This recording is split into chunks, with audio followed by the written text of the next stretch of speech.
श्री सद्गुरु महाराज की जय। श्री गीता योग प्रकाश अध्याय 3। प्रभु प्रेमियों, सद्गुरु महर्षि में ही परमहंस जी महाराज की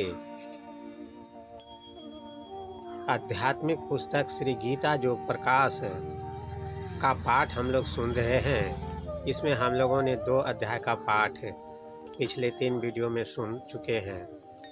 अब इस वीडियो में तीसरे अध्याय में हम लोग कर्म योग के विषय में सुनेंगे। इसमें कर्म योग किसे कहते हैं, कर्म योग की महिमा, कर्म क्या है, कर्म योग से कैसे सिद्धि मिलती है, आत्मरत होना क्या है, आत्मरत होना क्यों आवश्यक है, इंद्रिय मन बुद्धि से आत्मा की श्रेष्ठता आदि बातों के बारे में बताया गया है।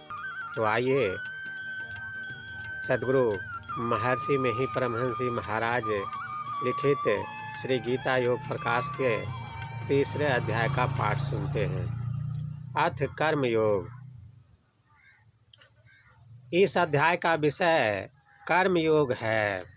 फल पाने की इच्छा से बचा रहकर तथा मोक्ष पाने का अधिकारी अपने को बनाए रखकर जीवन भर कर्म करते रहना कर्म योग है। प्राणी स्वभावतः ही कर्म करने में लगा रहता है। कर्म किए बिना कभी कोई रह नहीं सकता है। बाह्य इंद्रियों को रोककर मन से इंद्रिय व्यापार करना मिथ्याचार व दंभ है। परंतु मनोनिग्रह के साधनाभ्यास में यदि मन बहक जाए तो बाह्य इंद्रियों को उस बहक में नहीं दौड़ने देना ही उत्तम है, क्योंकि बाह्य इंद्रिय के रुकते रुकते मन भी रुकने लगता है। इसलिए मन जाए तो जाने दे, तू मत जाए शरीर, पांचों आत्मा बस करे, कह गए दास कबीर। इससे यह नहीं कि इस भांति कोई स्वाभाविक और कर्तव्य कर्मों के करने से छूट सकता है।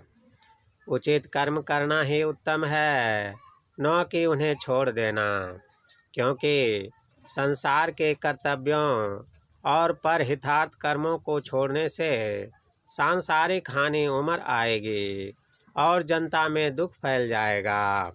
इस हेतु कर्म योग का साधन करते हुए कर्तव्य करते रहना परमोचित है। राजर्षि जनक आदि ने भी इसी भांति कर्मयोग से ही सिद्धि पाई है।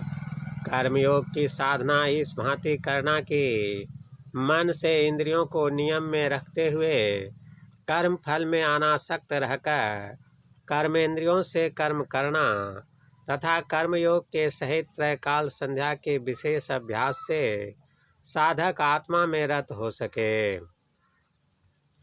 त्रैकाल संध्या के अभ्यास को छोड़कर केवल कर्मयोग का अभ्यासी बनने से कोई आत्मरत होने में सफल नहीं हो सकेगा। इसलिए भगवान श्री कृष्ण भी संध्या किया करते थे।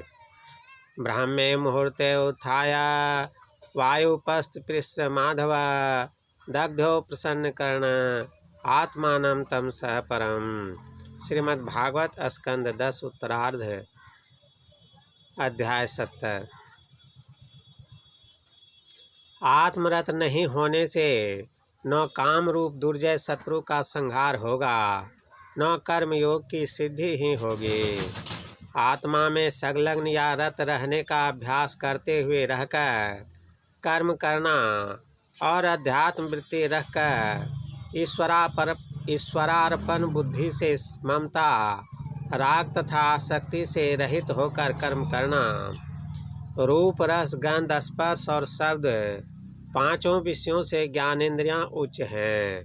इन इंद्रियों से मन उच्च है, मन से बुद्धि उच्च है और बुद्धि से आत्मा उच्च है।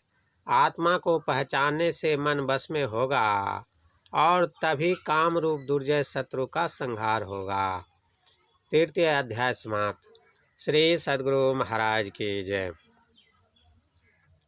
प्रभु प्रेमियों, अभी जो आप लोग श्री गीता योग प्रकाश के तृतीय अध्याय का पाठ सुन रहे थे, वह इसी पुस्तक से पाठ करके सुनाया गया। इस पुस्तक को आप सत्संग ध्यान स्टोर से ऑनलाइन मंगा सकते हैं। इसके लिए वीडियो के विवरण में लिंक रहता है।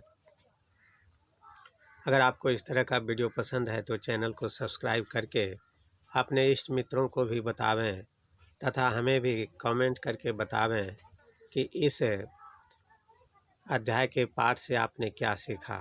इससे आपके भी ज्ञान का रिवाइज होगा और हमें भी प्रसन्नता होगी कि लोग कुछ लाभ ले रहे हैं, हमारा मेहनत सफल हो रहा है।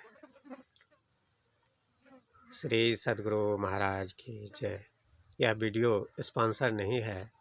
गुरु महाराज की ज्ञान की बातें से संबंधित जो जानकारी है वह हमारे दर्शकों को ज़रूरी होता है, इसीलिए ये सब बातें बताई गई हैं। जय गुरुदेव।